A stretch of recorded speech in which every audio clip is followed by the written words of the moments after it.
So guys, what's going on? Welcome back to another Red Manx TV video, and in this one today, I'll be doing the preview for our game tomorrow as Manchester United head to Stamford Bridge to take on Graham Potter's Chelsea. If you do happen to enjoy this one, give it a thumbs up guys, subscribe bottom right corner, and also get involved in the comment section guys. How confident are you going into the game on Saturday against Chelsea? Let me know, and also drop your score predictions as well. But anyway guys, let's get on to the preview. So guys, what's going on? So the featured game of the weekend features Manchester United taking on Graham Potter's Chelsea at Stamford Bridge. But before we talk about the game, guys, let's talk about what everyone else is talking about at the moment, and that's all about Cristiano Ronaldo. We all know what's gone on. He's been suspended by Eric Ten Hag from the first side for the time being due to his actions on Wednesday against Spurs. We don't know when he will return. We don't know whether we'll see him in a Manchester United shirt ever again. Who knows what will happen, especially with how toxic and heated the relationship is between Eric Ten Hag and Ronaldo. I don't see a positive move going forward between these two, and especially for Ronaldo's time at Manchester United until the window opens in January. So it's very difficult because we saw what happened on Wednesday. We saw him walk off the pitch, and apparently we heard after the match, apparently, that he refused to come on as a sub. And today, Eric Ten Hag did confirm that in this press conference. And it's really disappointing. It's really childish from him. It's pity behaviour because he knows by doing that, all the talking points are going to be about him. All the limelight is going to be on Cristiano Ronaldo and not how good the team were, not how good the players were in that game against Spurs. Because that was our best game of the season. If it was against Brentford and we saw Ronaldo walking off, the Brentford game at the start of the season where we lost like 4 or 5-1 to them, and we saw Ronaldo walking off, I wouldn't have cared too much about it because, yes, you can talk about the Ronaldo situation because it's probably better than talking about the game. But that was our best game of the season. So to do it at that point where, it was a brilliant night, the atmosphere was rocking,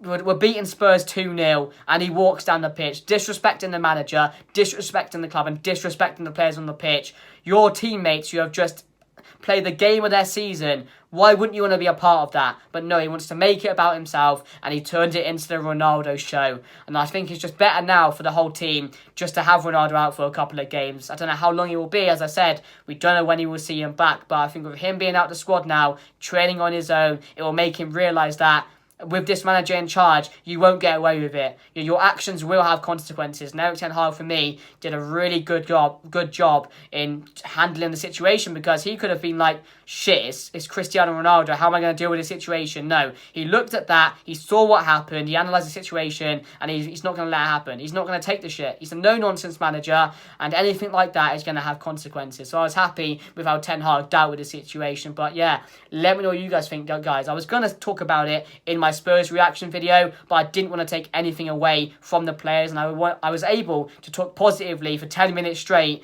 talking about how good the team were, how good our performance was, and I haven't been able to do that for this whole season, so I didn't want to take anything negative in that preview, in the reactions. That's why I didn't talk about it in that game. But yeah, guys, let me know what you guys think on the situation. It's a crazy situation, man, because Ronaldo is not a type of player I'd think of doing that, of taking it away from the team, ruining it for his players, his teammates, and making it all about himself. And he's now done that twice this season as well. So it is shocking, but yeah, it's very childish. But at the end of the day, guys, let me know what you guys think down below, and let's see how that situation goes on. I'm sure there'll be a few more twists and turns going forward. But now, the preview, guys. Manchester United heading to Stamford Bridge to take on an informed Chelsea side under their new manager, Graham Potter. And this is going to be a completely different test to the one against Spurs because we're not going to be able to go there and control the game. We're not going to be able to go there and dominate Chelsea like we did against Tottenham, because Tottenham, the way they play, they allow you to do that. And the thing I like so much about the game against Spurs is Spurs weren't even that bad. They were their normal self, sitting back, playing how they do every week, and we just made them look 10 times worse than they actually were, and that was down to us. So I think Manchester United deserve a lot more credit for that game as well. But yeah, the Chelsea one is going to be a really interesting game. Our last 4 times against them, we've drawn twice. So it's probably best to put any bets on this game being a draw if you do bet on the game on the weekend, because that's probably what it's going to be. But yeah, with the way they're playing at the moment, it's going to be difficult. But both teams are going into this game in some really good form, and it's going to be really, really interesting. But right now, guys, I'm really happy with how the side's doing, the progression we're making. We've beaten Liverpool now, Arsenal and Spurs all at Old Trafford this season. You know, Old Trafford is slowly becoming a fortress again, and I'm not satisfied with how we're doing at the moment. Like Erik ten Hag said, he's never satisfied. Neither am I, to be fair, with these performances, because I just want to be at the top. I'll be satisfied when we win the league. I'll be satisfied when we're at the top by a lot of points. But until then, I want to see some consistency, because as I said, we are capable of putting in those performances every single week.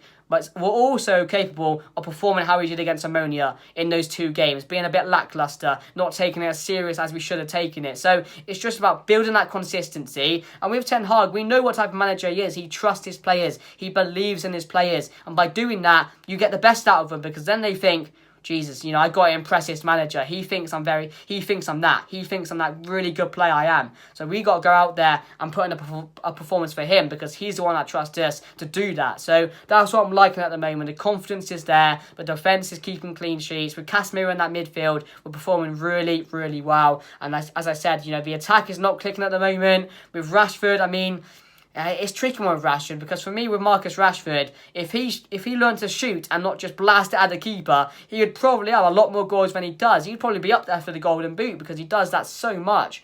So that's a frustrating thing at the moment. We're not clinical at the moment, because we took about, I don't know how many shots it was against Spurs, but it was a lot of shots until we scored.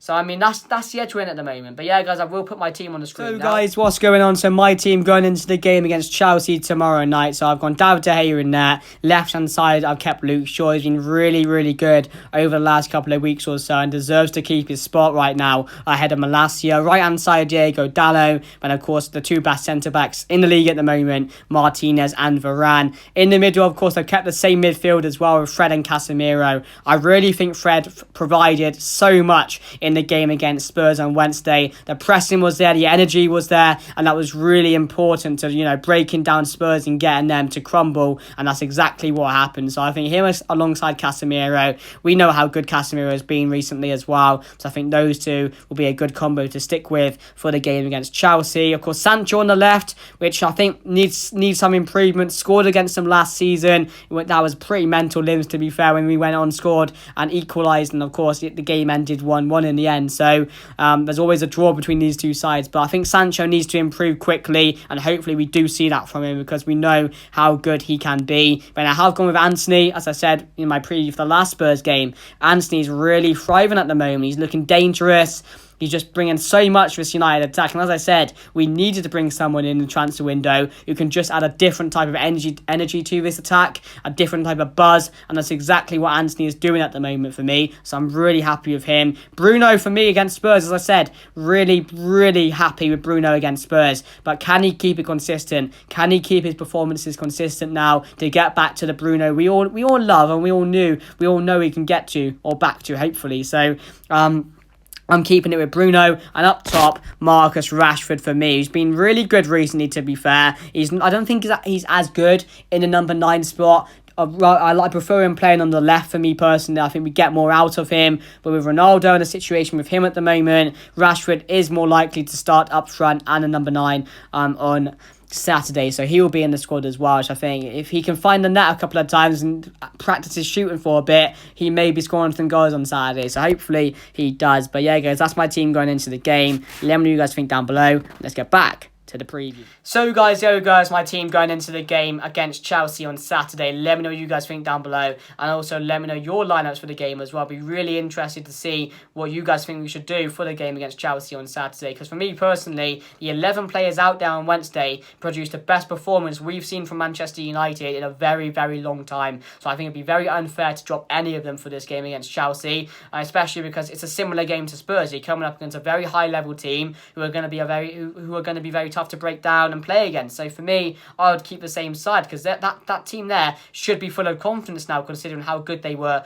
on Wednesday against Spurs. So let me know what you guys think down below, guys. But now let's talk about Chelsea, guys, because Chelsea, they've turned a corner. They've turned it around from the start of the season, from having Tuchel in to being sacked, bringing Graham Potter in, and we didn't know how Graham Potter was going to do. That was everyone's question. Will he be able to handle our big club, big egos, big responsibility? But so far, he's passed every single expectation prediction for me personally. He's done a really good job. He's got this team playing really well. He was struggling with confidence, struggling to play the ball, struggling to score goals, and now they're scoring for fun at the moment. He's got Mason Mount even playing well at the moment, and that was really hard to do at the start of the season. But we know their threats. Sterling, who's coming to that Chelsea side, being really, really good. Mason Mount's coming into form, as I said. Reece James is out, which I think is a very good thing for Manchester United. But, you know, you've got the likes of Thiago Silva and Koulibaly at the back, just absolute units at the back. Conor Gallagher's been playing quite well recently. So, you know, they do have players in there which can hurt you. But I don't think that Chelsea team are all that. I don't think they have too much quality in that side, to be perfectly honest. I don't think Havertz is anything special. I think Brower, if you probably start, isn't anything special at the moment. Aubameyang, actually, he'll probably start the game, not Brower. I thought Aubameyang was injured because he was on the bench, but he was just rested for this game. So Aubameyang as well, that's going to be a tricky one. Hasn't really started well at Chelsea, scored a couple of goals, but you know, I don't see that side as anything too special. So I do think we can get at them for this game. My score prediction, I'm going to say Manchester United 2, Chelsea 1. I know it's quite brave because we're an away side and, you know, we're not going to be able to play anything like we were against Spurs. And as I said, Chelsea in some very good form at the moment. Last 5 games in the league, they've won 4 and drawn 1. And the way Graham Potter manages his sides, it's going to be very hard to get a result against Chelsea. But I'm confident, guys, we're in some good form. We're coming off a really positive result. So I'm going to go 2-1, guys. But let me know what you guys think down below. If you did enjoy the video, make sure to smash a like, guys. Subscribe if you're new as well. We really appreciate it. And hopefully we can walk away with 6 points from Spurs and Chelsea. How good would that be, guys? But yeah, let me know your score predictions. Subscribe if you're new as well. Hit that red button, the notification bell. You get notified as soon as these videos go live. So it's important to do that. But anyway, guys, enjoy the rest of your day. Enjoy the weekend as well, football. But anyway, guys, that's me done. And I'll see you guys later. Goodbye.